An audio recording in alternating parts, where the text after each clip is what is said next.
പ്രശ്നങ്ങൾ വരുമ്പോൾ നാം എന്ത് ചെയ്യണം? When we have difficulties what we should do. കഴിഞ്ഞ ദിവസങ്ങളിൽ സൺഷിപ്പിനെ കുറിച്ചാണ് ഞാൻ പറഞ്ഞു നിർത്തിയത്. സൺഷിപ്പിനകത്ത് 4-5 കാര്യങ്ങൾ പ്രത്യേകം പറഞ്ഞത്. Sons actually they mirror the father.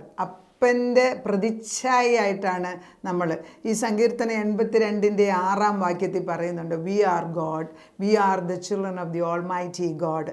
നമ്മൾ ദൈവമാകുന്നു, ദൈവത്തിൻ്റെ അത്യുന്നതനായ ദൈവത്തിൻ്റെ മക്കളാകുന്നു. പക്ഷേ ഈ സത്യം നമ്മൾ അറിയുന്നില്ല എങ്കിൽ നമ്മൾ മനുഷ്യരെ പോലെ പട്ടുപോകും, പ്രഭുക്കന്മാരെ പോലെ മനുഷ്യരെ പോലെ ചത്തുപോകും, പ്രഭുക്കന്മാരെ പോലെ പട്ടുപോകും.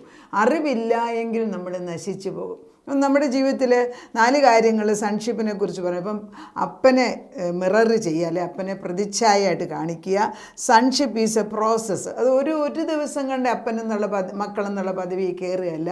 നമ്മൾ ഗ്രാജുവലി അപ്പൻ്റെ മക്കളായിട്ട് അല്ലെങ്കിൽ അപ്പൻ്റെ രൂപത്തിൽ പ്രവർത്തിക്കാൻ നമ്മൾ പഠിക്കുന്നവരായി മാറുന്നു. 3, sons are led and not driven. നമ്മൾ അപ്പന്മാരെ അടിച്ചു പിടിച്ച് ഉപദ്രവിച്ചല്ല ചെയ്യുന്നത്. വളരെ ജെൻറ്റിലായിട്ട് ഒരു ഇടയൻ തൻ്റെ ആടുകളെ നയിക്കുന്നത് പോലെയാണ് ദൈവം തമ്പുരാൻ നമ്മളെ ചെയ്യുന്നത്. അപ്പനും മക്കളുമായിട്ടുള്ള ബന്ധത്തിൽ sonship is to be given. അതായത് നമുക്ക് അങ്ങോട്ട് എന്ന് ചോദിക്കാനൊക്കെ നമ്മൾ ദൈവസന്നിധി ചെല്ലുമ്പോൾ ദൈവം ഇങ്ങോട്ട് ഇട്ട് തരുന്നതാണ് sonship. It's open four everybody. അപ്പം നമ്മൾ ഈ മക്കളാണെന്നുള്ള പദവി അറിയുമ്പോഴാണ് ഈ സങ്കീർത്തനം 82-ന്റെ 6-ാം വാക്യത്തിൽ പറയുന്നത് നമ്മൾ ദൈവമാണ്. കാരണം ദൈവത്തിൻ്റെ മക്കളാണെങ്കിൽ നമ്മൾ ദൈവത്തിൻ്റെ പ്രതിച്ഛായയായി മാറുകയാണ്. ആ ഒരു സ്റ്റേജ് വരുമ്പം നമ്മൾ വി സ്റ്റാർട്ട് അസെൻഡിങ്. അത് നമ്മൾ മക്കളുടെ പദവി വരുമ്പം നമ്മൾ കഴുകന്മാരെ പോലെ പറന്നുയരാനായിട്ട് നമ്മൾ പഠിക്കും. അങ്ങനെ പ്രയാസങ്ങളും വിഷമങ്ങളും വരുമ്പോഴെല്ലാം വിശ്വാസ ജീവിതത്തിൽ അബ്രഹാം ചെയ്തതുപോലെ, അബ്രഹാം തുടങ്ങിയത് 75-ാം വയസ്സിലാണ്. അബ്രഹാം തുടങ്ങിയതുപോലെ നമുക്കും വിശ്വാസ ജീവിതത്തിൽ ഉന്നത കാര്യങ്ങൾ ചെയ്തെടുക്കാൻ മക്കൾക്ക് സാധിക്കും. അപ്പോൾ പ്രശ്നം വരുമ്പോഴെന്താ നമ്മൾ ആദ്യം ചെയ്യേണ്ടതെന്ന് ചോദിച്ചാൽ, ഏതൊരു പ്രയാസം വരുമ്പോൾ 2 ഓപ്ഷനുണ്ട്. ഒന്ന്, നമുക്ക് നമ്മളിലേക്ക് തന്നെ നോക്കിയേച്ച് നമ്മളെ കുറ്റം പറയുക. അയ്യോ എൻ്റെ ഗതികേടാണ്, എനിക്കിതാണ്, ഞാൻ ജനിച്ചപ്പോഴേ ശപിക്കപ്പെട്ടതാണ്, എൻ്റെ കുടുംബം ശപിക്കപ്പെട്ടതാണ്, എനിക്ക് വന്നത് എൻ്റെ ബുദ്ധിഹീനത കൊണ്ടാണ്, അല്ലെങ്കിൽ എനിക്ക് കഴിവില്ല. ഇങ്ങനെയൊക്കെ നമ്മൾ പറയുന്നത് നമ്മുടെ ഉള്ളിലേക്ക് നോക്കിയിട്ട് പ്രയാസം വരുമ്പോൾ നമ്മളെ തന്നെ വിധിച്ചു കൊണ്ടിരിക്കും. അതൊരിക്കലും നമുക്ക് നല്ലതല്ല. അത് പിശാചിനറിയാം. അതുകൊണ്ടാണ് ദിനംപ്രതി നമ്മളെ അക്യൂസ് ചെയ്യാണ്, എന്നും നമ്മളെ കോണ്ടം ചെയ്യും, എന്നും നമ്മളോട് കുറ്റം പറയുന്നുണ്ട്. ഓരോ ചെറുപ്പക്കാർ പിള്ളേർ എൻ്റെ അടുക്ക് വരുമ്പോൾ ഞാൻ അവരോട് ചോദിക്കുമ്പോഴൊക്കെ അവരുടെ ഉള്ളിലുള്ള ഗിൽറ്റ് ഫീലിംഗ്, അതായത് അവരൊന്നിനും കൊള്ളത്തില്ല, അവരുടെ പേരൻസിന് ഇഷ്ടമല്ല, അവർക്ക് അപ്പനും അമ്മയും അവരോട് പെരുമാറുന്ന രീതി ശരിയല്ല, സ്കൂളിൽ അവർക്ക് നല്ല പേരില്ല, ഇങ്ങനെ പലത് പറഞ്ഞ് അവർ വിഷമിക്കും. കൊച്ചു പിള്ളേർ പോലും, അങ്ങനെ കൊച്ചുമക്കളിൽ പോലും ഞാൻ കണ്ടിട്ടുണ്ട്, എന്നെക്കൊണ്ട് ഐ ആം എ ഫെയിലിയർ, എന്നെക്കൊണ്ടൊന്നിനും കൊള്ളത്തില്ല. Because the pressure on the children are so great. മാതാപിതാക്കൾ മക്കളിൽ ഒത്തിരി പ്രഷറൈസ് ചെയ്യുമ്പോഴത്തേക്കും അവർക്ക് എന്ത് ചെയ്യണമെന്ന് അറിയത്തില്ല. So they give up. അതുകൊണ്ട് വളരെ ജെൻറ്റിലായിട്ട് വേണം അപ്പൻ എന്ന നിലയിൽ നമ്മൾ മക്കളെ പഠിപ്പിച്ചു കൊണ്ടുവരാൻ. ഒരു നല്ല അപ്പനെക്കുറിച്ച് പറയുമ്പോൾ ഒരു നല്ല ആട്ടിടയനാണ്. ആടുകളൊന്നിനും വലിയ കഴിവുള്ളവരല്ല, പക്ഷേ ഒട്ടും ബുദ്ധിയില്ലാത്ത ഒരു മൃഗമാണ് ആടുകൾ. വെള്ളത്തിൽ പോയാൽ അതേപോലെ ചത്തുപോകും. അതിന് തന്നെത്താനും ഒന്നും ചെയ്യാൻ അറിയാൻ വയ്യാത്ത വരണം. അപ്പോൾ ഈ ആടുകളുമായിട്ടാണ് നമ്മളെ തുലനം ചെയ്തിരിക്കുന്നതെങ്കിൽ ദൈവത്തിന് നിർബന്ധമാണ് ദൈവത്തെ നമ്മൾ അപ്പൻ എന്ന സ്റ്റേജിൽ കണ്ടിട്ട് ആ സ്നേഹത്തിൽ കടന്നു വരാം. പ്രയാസ സമയത്ത് നമ്മൾ ദൈവത്തിൻ്റെ അടുക്കലേക്ക് ചെന്ന് കഴിയുമ്പം ഒന്ന് നമ്മളെ തന്നെ വിധിച്ചുകൊണ്ടിരിക്കുക. അതല്ല എങ്കിൽ എനിക്ക് സ്നേഹിക്കുന്ന ഒരപ്പനുണ്ട്, എന്ത് പ്രയാസമായിക്കോട്ടെ ഞാൻ എൻ്റെ അപ്പൻ്റെ അടുക്കലേക്ക് കടന്നു വരുന്നു. അതിന് എനിക്ക് ആരുടെയും ശുപാർശ ആവശ്യമില്ല. I can come to the throne of grace with confidence to receive grace and mercy in time of our need. അതായത് അവൻ്റെ കൃപാസനത്തിലേക്ക് ധൈര്യസമേതം കടന്നു വരാൻ നമ്മളെ വിളിച്ചിരിക്കുകയാണ്. എബ്രായ ലേഖനം 4:16 അങ്ങനെ പറയുന്നത്. അപ്പം നമ്മളെ വിളിച്ച ഒരപ്പനുണ്ട് എന്നും എനിക്ക് എന്ത് പ്രയാസം ഉണ്ടെങ്കിലും ഞാൻ എൻ്റെ അപ്പൻ്റെ അടുക്കലേക്ക് കയറി ചെന്ന് അവിടെ അല്പനേരം നേരം ഒന്ന് ഇരിക്കട്ടെ എന്ന് പറഞ്ഞു കഴിയുമ്പം പ്രശ്നങ്ങൾക്ക് എങ്ങനെയോ അറിയാത്ത വിധത്തിൽ അതിന് പരിഹാരം ഉണ്ടാകും.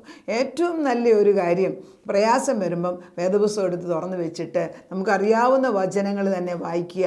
ഒരു സൊളിറ്ററി ആയിട്ട് തന്നെത്താൻ ഒരു മുറിയിൽ കയറിയിരുന്ന് നമ്മൾ വേദപുസ്തകം വായിക്കുകയും ദൈവത്തോട് പ്രാർത്ഥിക്കുകയും ദൈവത്തോട് സംസാരിക്കുകയും പാട്ട് പാടാൻ കഴിവുള്ള ഒരു പാട്ട് പാടുകയും ചെയ്ത് സ്തുതിക്കാൻ തുടങ്ങുമ്പോൾ നമ്മുടെ പ്രശ്നം തന്നെത്താൻ, അതായത് ഒരു കഴുകൻ മുകളിൽ ചെന്ന് നോക്കുമ്പോൾ കാണുന്ന കാഴ്ചയ്ക്ക് വ്യത്യാസമുണ്ട്, അതുപോലെ കണ്ടുകൊണ്ട് പ്രശ്നം പരിഹരിക്കാൻ സാധിക്കും. പ്രശ്നങ്ങളില്ലാത്ത ഒരു ജീവിതമില്ല. എല്ലാ വ്യക്തികൾക്കും പ്രശ്നങ്ങളുണ്ട്. അതുകൊണ്ടാണ് ദൈവം തമ്പുരാൻ യെശയ്യാ 41 അധ്യായത്തിൽ 31 വാക്യത്തിൽ ഇങ്ങനെ പറയുന്നുണ്ട്,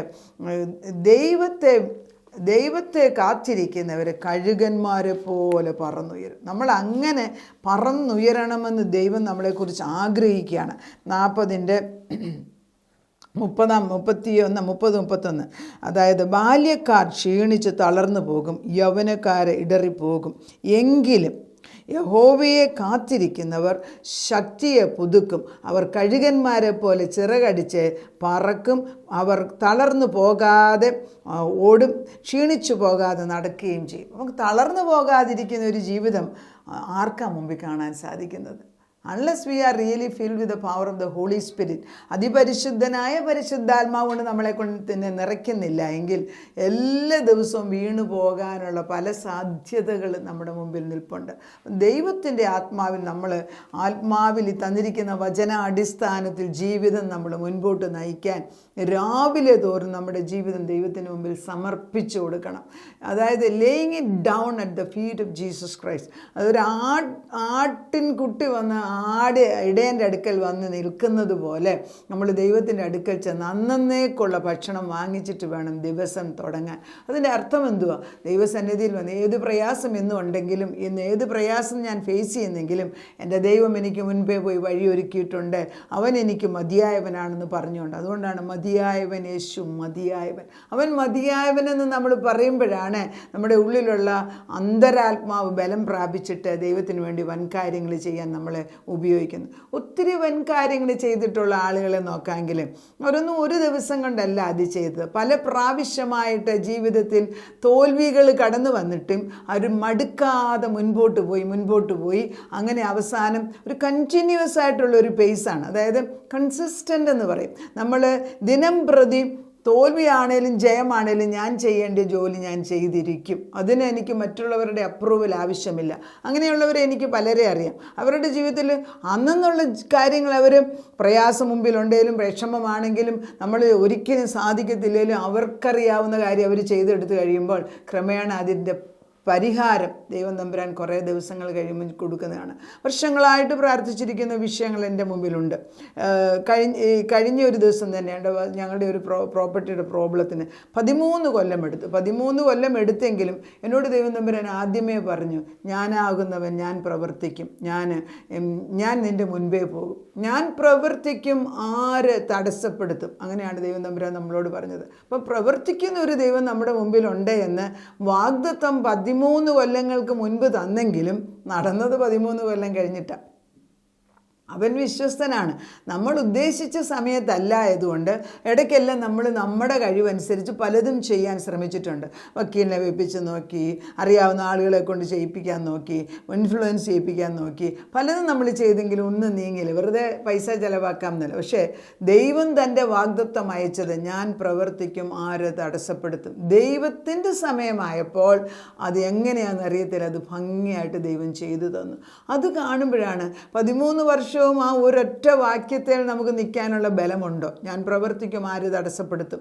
ആ ഒരൊറ്റ വാക്യമാണ് നമ്മുടെ ട്രംപ് കാർഡ്, അതാണ് നമ്മുടെ ആക്സസ് കാർഡ്, അതാണ് നമ്മുടെ ബാങ്ക്. ആ ഒരു ഒറ്റ വാക്യത്തിൽ നിന്നുകൊണ്ട് ഇതെൻ്റേതാണ് എന്ന് പറഞ്ഞ് ആ സമയങ്ങളിൽ നമുക്ക് ആ സ്ഥലം ഡെവലപ്പ് ചെയ്യാൻ, അല്ലെങ്കിൽ അതിനകത്ത് കൃഷി ചെയ്യാൻ, അല്ലെങ്കിൽ അതിനകത്ത് വേലി കെട്ടാനുള്ള ധൈര്യം വന്നു എങ്കിൽ നമ്മൾ ജയിച്ചു.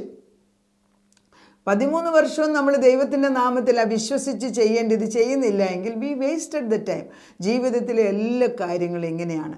ദൈവം ഒരു വാഗ്ദത്തം നമുക്ക് മുൻപിൽ വെച്ചിട്ടുണ്ട് എങ്കിൽ അത് ലഭിച്ചു എന്ന് വിശ്വസിച്ചുകൊണ്ട് ഇറങ്ങിത്തിരിക്കുമ്പോൾ ഏതെല്ലാം പ്രയാസം എൻ്റെ മുമ്പിൽ നിൽക്കട്ടെ, അവയ്ക്കൊരു ഉത്തരം എൻ്റെ ദൈവം തന്നിരിക്കുന്നു, അതിനാൽ അവൻ്റെ മുഖത്തേക്ക് മാത്രം നോക്കിക്കൊണ്ട് ഞാൻ മുൻപോട്ട് പോകുമെന്ന് പറയുമ്പോഴാണ് ജീവൻ്റെ ആത്മാവ് നമ്മളിൽ വ്യാപരിക്കുന്നത്. അത് ഇറ്റ്സ് എ ചലഞ്ച്, ഡെയിലി ചലഞ്ചാണ് അല്ലേ. പലരും ഇപ്പം ഇങ്ങോട്ട് വരുന്നതിന് മുമ്പേ എൻ്റെ ഒരു ഫ്രണ്ട് വിളിച്ച് ചോദിച്ചു, രാവിലെ ബ്രേക്ക്ഫാസ്റ്റിന് ഇരിക്കുമ്പം ഈ വചനം കേട്ടിട്ടാണ് ഞങ്ങൾ ഭക്ഷണം കഴിക്കുന്നത്. അത് അന്നത്തേക്കുള്ള നമുക്കൊരു ബൂസ്റ്റിംഗ് ആണ്. അത് കാരണം ദൈവവചനത്തിന് ശക്തിയുണ്ട്. അത് ആത്മാവിൻ്റെ ശക്തിയിൽ വന്ന് കൊള്ളുമ്പോൾ എന്ത് ഭാരം നമ്മുടെ മുമ്പിലുണ്ടെങ്കിലും അറിയാതെ തന്നെത്താനെ അത് താഴെ ഇറങ്ങിപ്പോകും. അങ്ങനെ ദൈവത്തിൻ്റെ പരിശുദ്ധാത്മാവ് നമ്മളോട് പറയുകയാണ്, ഉറച്ചു നിൽക്കണം. ഈ യെശയ്യാ 22, 23, 24 വാക്യങ്ങൾ നമ്മൾ പറയുന്നുണ്ട്. നമ്മൾ എല്ലാം ദൈവം തമ്പുരാൻ നമ്മളോട് പറയുന്നത് എല്ലാം ആ കുരിശിൽ നമുക്ക് ആണി അടിച്ച് തറച്ച് അതിൽ തൂക്കിയിടാൻ അവകാശം തന്നിരിക്കുക. അതിനകത്ത് എഴുതി ഉപയോഗിച്ചിരിക്കുന്ന ഒരു വാക്ക് കോപ്പ എല്ലാം വരെ ആണി അടിച്ച് തൂക്കിയിടാമെന്ന്. Something very very very peculiar ലാംഗ്വേജാണ് ഉപയോഗിച്ചിരിക്കുന്നത്. അതായത് കാപ്പ് വരെ അല്ലെങ്കിൽ കോപ്പ വരെ ഏത് ചെറുതും വലുതുമായ ഭാരം വരെയും ഈ ആണി അടിച്ച കുരിശേൽ തൂക്കിയിടാൻ നമുക്ക് അവകാശം തന്നു എങ്കിൽ എന്ത് ഭാരമാണ് നമ്മുടെ മുമ്പിൽ നിൽക്കുന്നത്? ഏത് പ്രശ്നവും കുരിശിന്മേൽ ഏറ്റെടുക്കുന്ന ഒരു ദൈവം എൻ്റെ മുമ്പിലുണ്ട്. അതിനാൽ ഈ പ്രശ്നം ഞാൻ ഇതിലെ തൂക്കിയിട്ടിട്ട് ഞാൻ വിജയവാളിയായിട്ട് ജയത്തോടുകൂടി മുൻപോട്ട് പോകുമെന്ന് പറയാൻ എത്ര പേർക്ക് കഴിവുണ്ട്? വരുന്നിടത്ത് വെച്ച് കാണാൻ എൻ്റെ ദൈവം എന്നെ ഒരിക്കലും തള്ളത്തില്ല. നമ്മളോട് ഈ ആവർത്തന പുസ്തകത്തിൽ പറയുന്നുണ്ട്, അവൻ്റെ ശാശ്വത ഭുജം നമുക്ക് കീഴെ വെച്ചിരിക്കുകയാണ്. ശത്രുവിനെ സംഹരിക്കുക എന്ന് അവൻ ഓർഡർ കൊടുത്തിരിക്കുകയാണ്. ആ ശാശ്വത ഭുജം നമ്മുടെ കീഴെ ഉള്ളപ്പോൾ നമ്മൾ എന്ത് ഭയപ്പെടാനാണ്? പക്ഷെ പലപ്പോഴും വിശ്വാസികളെ കണ്ടാൽ ഈ സത്യങ്ങളെല്ലാം മറന്ന് നമ്മൾ ഈ വചനം പറയുന്നുവെങ്കിലും അത് കഴിയുമ്പം പ്രയാസം വരുമ്പോൾ നമ്മൾ ആദ്യം പതറാൻ സാധ്യതയുണ്ട്. പക്ഷെ ദൈവത്തിൻ്റെ ആത്മാവ് പറയുന്നത്, ഞാൻ നിന്നെ ശക്തീകരിക്കും, ഞാൻ നിന്നെ ബലപ്പെടുത്തും. അതുകൊണ്ടാണ് യെശയ്യാ 41:10 വാക്യം പറഞ്ഞത്, ഭയപ്പെടണ്ട, ഞാൻ നിൻ്റെ കൂടെയുണ്ട്, ഭ്രമിച്ചു നോക്കണ്ട, ഞാൻ നിൻ്റെ ദൈവമാകുന്നു, ഞാൻ നിന്നെ ശക്തീകരിക്കും, ഞാൻ നിന്നെ ബലപ്പെടുത്തും, പുഴുവായ യാക്കോബേ, ഞാൻ നിന്നെ ബലപ്പെടുത്തും. അപ്പം ദൈവത്തിന് അറിയാം നമുക്ക് വലിയ കഴിവൊന്നും ഇല്ലെന്ന്. പക്ഷെ കർത്താവ് പറയുന്നത് 365 ദിവസവും ദൈവം പറയുന്നു ഭയപ്പെടണ്ടെന്ന്. കാരണം രാത്രികാലം പകലും എപ്പോഴാണെന്നറിയത്തില്ല. നമ്മളറിയാത്ത സാഹചര്യങ്ങളിൽ സമയങ്ങളിൽ പിശാച് വന്ന് ഭയപ്പെടുത്തുന്ന സാഹചര്യം നമ്മുടെ ജീവിതത്തിൽ മെയിൻലി നമ്മുടെ മക്കളിൽ കൂടോ അല്ലെ നമ്മുടെ ഫൈനാൻസിലോ അല്ലെ നമ്മുടെ ആരോഗ്യത്തിലോ ഒക്കെ അവൻ വന്ന് സ്ട്രൈക്ക് ചെയ്യും. ആ സമയത്തെല്ലാം നമ്മൾ മനസ്സിലാക്കേണ്ടത് ഈ ദൈവം എനിക്ക് മതിയായവനാണ്.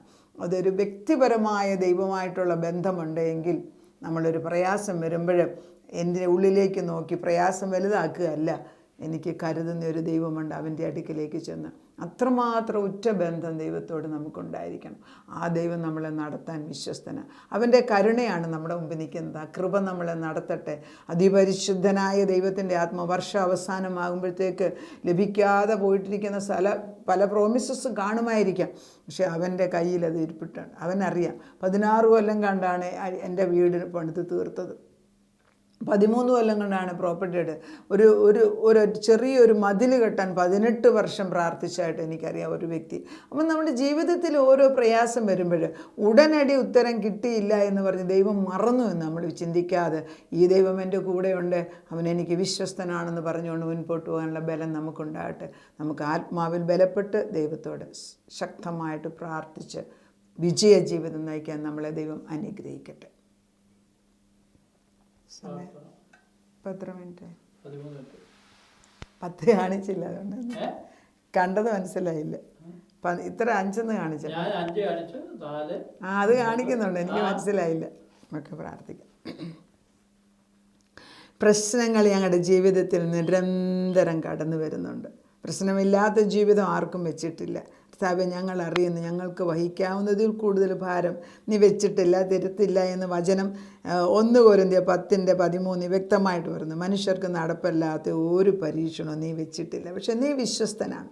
ഞങ്ങളുടെ പ്രയാസങ്ങൾ വരുമ്പോൾ അവിടുന്ന് ഞങ്ങളുടെ കൂടെ നിന്ന് ഞങ്ങളെ ജയാളിയായിട്ട് നടത്തും. അതല്ലെങ്കിൽ എൻ്റെ ഒരു പൊക്ക് വഴി തരുമെന്ന് വചനം പറയുന്നു. പിന്നെ ഞങ്ങൾ എന്തിനാണ് ഇങ്ങനെ ഭയപ്പെടുന്നതെന്ന് ചോദിച്ചാൽ ഞങ്ങളുടെ ആത്മാവിന് ബലക്കുറവുണ്ട് കർത്താവ്.